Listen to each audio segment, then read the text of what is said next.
Hi everyone, my name's Sasha. Thanks for being here today. We're going to look at taking a seat. You might come to a yoga class or start a meditation with a guide who says something like, take a comfortable seat. And you're like, what does that mean? Or what are my options? And there are a lot of different seated poses, but classically we're going to look at just 5 today, most of which are really attainable, especially with props. I have a block and a blanket here, a nicely folded blanket. You can use several blocks, several folded blankets, pillows, cushions, but something that gives you a steady place to put your seat. The word asana in yoga asana, or the physical postures of yoga, actually means or translates loosely as, maybe even exactly as, you can ask a yogic scholar, but the word seat. So it's like feeling comfortable yet also grounded and steady in yourself within a posture. It's like taking a seat in yourself. You are seated and rooted in yourself within a yoga posture, some of which are really maybe feel relatively attainable, some of which feel really, really difficult, but you still are seated in yourself. So when you begin a yoga class, sometimes end it, when you are seated in meditation, what does that seat look like? So again, you can have a block and a blanket, and we're just going to look at 5 today. The first one is Sukhasana, or easy or sweet seat. The word sukha means more or less like easeful or at ease, sweet, soft. And the legs are crossed, just like I'm in now. I'm in a seated Sukhasana. There are also some variations of this, but for now, this is just a nice, easy posture to sit in the beginning of class or for meditation. I don't have anything underneath me because I feel like I can release my knees. So you can start by extending your legs out in front of you, and if you feel like you're rolling back, that is a sign that you could use a prop underneath you. So for example, you can use a nicely folded blanket like this and sit up on it, and the knees might descend a little bit more, or you might feel like in this posture you can lift up. So that's also a sign that you'll need a prop, is if your knees are up here and you feel like you're just straining your hip flexors to have a tall lift in your spine. You want the knees to be able to descend. So when the legs are out in front of you, you can simply cross one ankle under the other knee and then cross right in front of the shins and kind of just tuck your ankles under you in a place where you're not like hyper flexing the feet, but you're not completely rolling on the edge of them. You're kind of somewhere in between. So there's a looseness and there's an opening that can happen in the inner thighs into the inner knees. From here, your seat, your pelvis is steady, and you can lift the spine up and place the hands down, and this is Sukhasana. And of course, you want to explore both sides. So see, there's definitely a difference. You're just crossing like right in the center of the calf or the shin here. You can use your fingertips on either side to sit up, and you can certainly use a block for this. It's just a little bit harder. I have a cork block here, but cork or wood blocks are good for that reason because they can really make an imprint of where you are. But blankets are nice for this seat in particular, Sukhasana, or just a simple cross-legged seat. So that's Sukhasana, easy seat. There are also versions of Sukhasana which aren't really, I consider, for meditation, more in like a yoga class if a teacher is being really specific. There's a Sukhasana where you can kind of take the outer edges of the feet and roll them in, and you can see that one knee is up, and that's normal, and it's for compression of the calves and for other postures within this type of Sukhasana where the feet are actually kind of closer to the butt. The easy seat that I'm talking about is just with like a little bit of space in between your inner thighs. There's a triangle, basically, more or less here. And again, this is a great posture to start with. A lot of people will come into a yoga class and want to take Siddhasana because maybe they think of like the yogic texts again, or the old photos, and they see yogis with this beautiful posture of open knees in Siddhasana. I'm going to use a block for this because you can see my feet better. And that is like Sukhasana with the feet a little bit further in and tucked and a wider inner thigh. So Siddhasana is with the feet in. And classically, I even think, don't quote me on this, but the foot can kind of be tucked up in the inner thigh like this, so you're really intertwined. And this requires a lot of opening in the inner thigh. I'm just going to put my foot down today, but this is not something you ever need to do. Again, it's also really specific to certain postures that might lead up to it, or that certain postures might come after it. But if you do want to try it, I used to meditate for short periods of time in this position. It is nice, and for me it feels pretty good, but I have a natural opening here because I'm a dancer. Some people might not. So to do this pose, again, you can start out with the legs in front of you and take one foot in and kind of tuck it. You'll see I'm on the top of the foot, and you can kind of like take the inner thigh, and my teacher says fillet this a little bit. So I'm taking the calf and rolling it down, and the inner thigh and rolling it up. So the inner knee is long. And then you take the other knee, you can take it from the inner knee and bring it in, and you roll the foot in. And again, sometimes I believe you can tuck the foot in, but today I'm just gonna leave it in front. And then you have this wide inner thigh, and you can lift up from here. If that doesn't feel good from you, you don't do it. Again, you wanna do both sides. So you can take the inner knee and tuck the foot in, and the other inner knee and tuck the foot in. And I'm kind of like on the top of my foot. So all of my toenails are on the floor. And I find my seat and I sit up tall. The elbows are under the shoulders. And this is a really nice place to meditate if you're not going to be here for a long period of time, or to practice pranayama, breathing practice. So that's Siddhasana.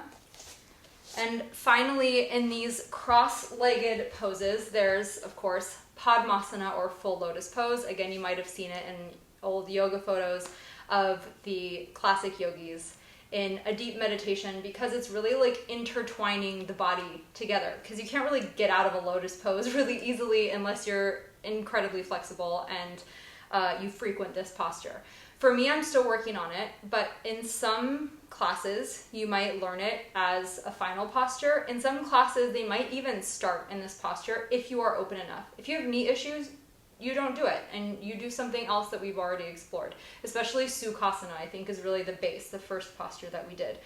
Lotus pose, full lotus. Again, you can start with your legs open, and you take the knee in, kind of like Siddhasana, and you take the outer edge of one foot and you put it up. And please don't do this if you're not practiced in it. I'm just showing you for an example, so that maybe it might come to you one day, maybe not, and that's okay too. And the top of the foot really rolls open here. So I'm doing my best not to roll my ankle, in fact.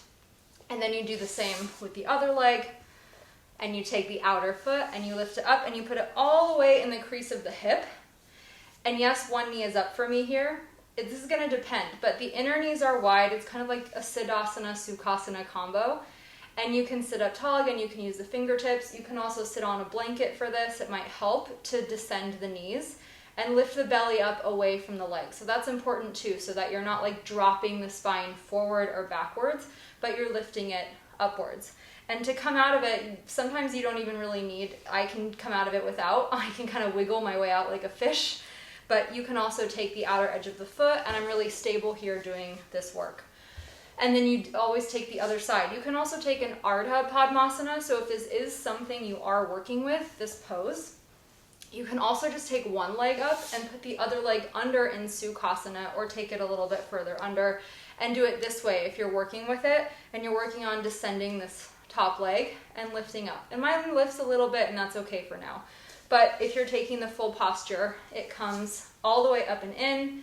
And again, you use your fingers, you sit up tall, and you place your hands down, and you do whatever your teacher tells you to do from here. Maybe you're doing pranayama.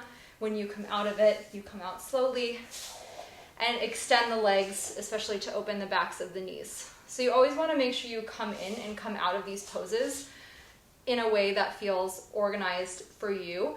And maybe there is a little bit of intensity because of the knees, but you want to feel centered as you enter and exit the pose. Now we're going to do Virasana and Vajrasana. So these last two poses are with parallel shins. Virasana, supported, is with a block or several blocks. It's up to you, and it really is dependent on your knees, the health of your knees and your pelvis. You might even have sometimes if I ever have a bruise on my shin, or if I do something to my ankle or my foot, this pose isn't really accessible. But it is really accessible for most people, especially if you have a block or two or something similar, even like folded blankets a little bit more thin than this. Like you would fold this maybe one time over, or fold it in a different way that's longer. So Virasana is on the shins, and you put a block in between, on the lowest height and the widest width, in between the shins or in between the ankles so your butt can sit on it. So from the back, it looks like this. From the side, it looks like this. And from the front, it looks like this. I'm gonna walk my knees a little bit in because I can, and I'm gonna sit down on the block, and that feels great for me personally with my own knees, so that the knees face forward and they don't roll totally in or totally out. So you do press a little bit into the shins here, like if this is my shin, you press into the floor.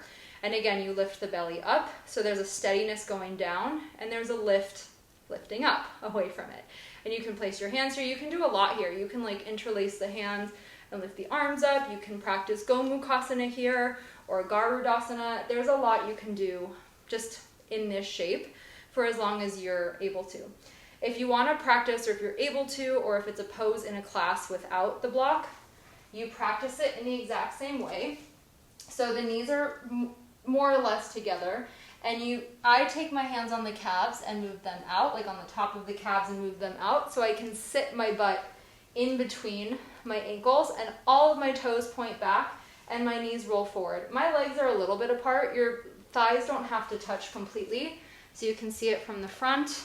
I put my hands on my calves, and I sit in Virasana. This is a little bit harder for me to maintain because of my knees after years of dancing, but I'm getting there because I'm doing a lot of yoga and I'm paying a lot of attention to the health of my legs and my hips and my knees.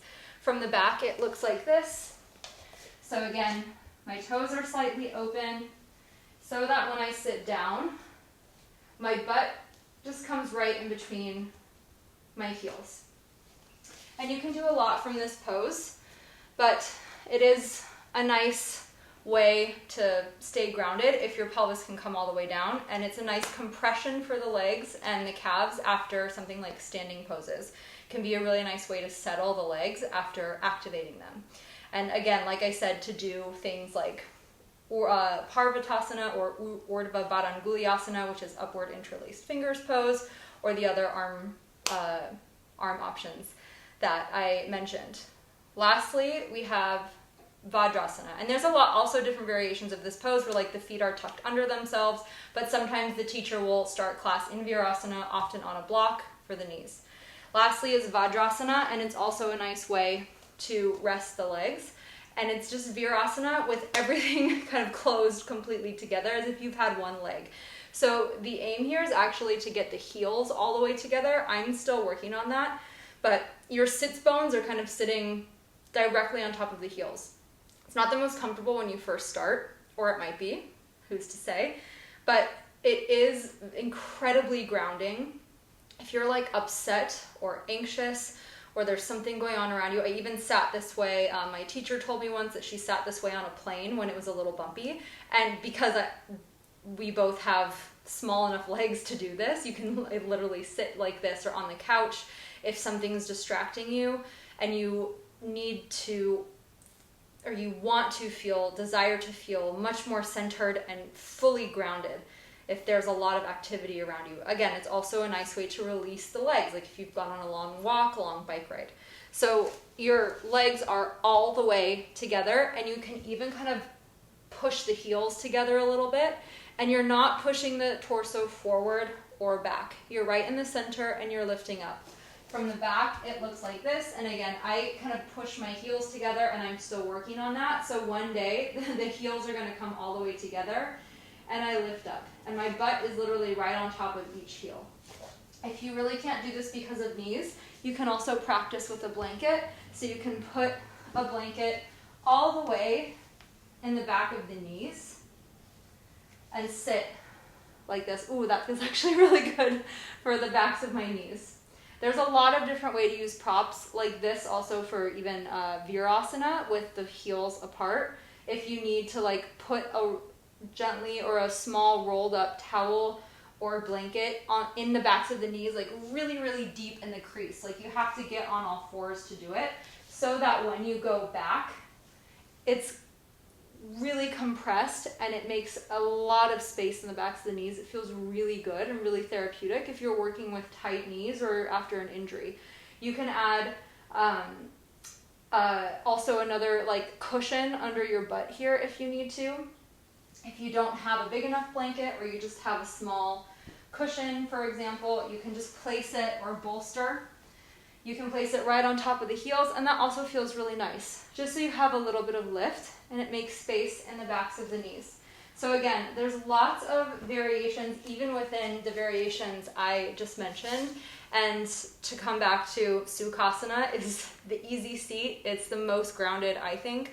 And if you're playing around with different ways or different options, different variations, modifications that you need for yourself, just consider the health of the spine and the steadiness of the seat. And those two actions, that lift and that stability, is going to create a sense of centeredness and alignment and presence in your physical and mental body.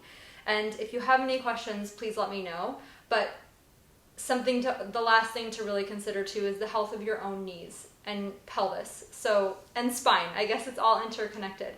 So if you have any pain in any of these poses, you come out gently and you try something else. You might have to experiment for a while, but there is always a solution. Even if you literally just have to sit in a chair, it's all good. So thank you for being here. Have fun experimenting and exploring what works for you to find the best seat, the most aligned and centered and grounded seat for you in your asana practice.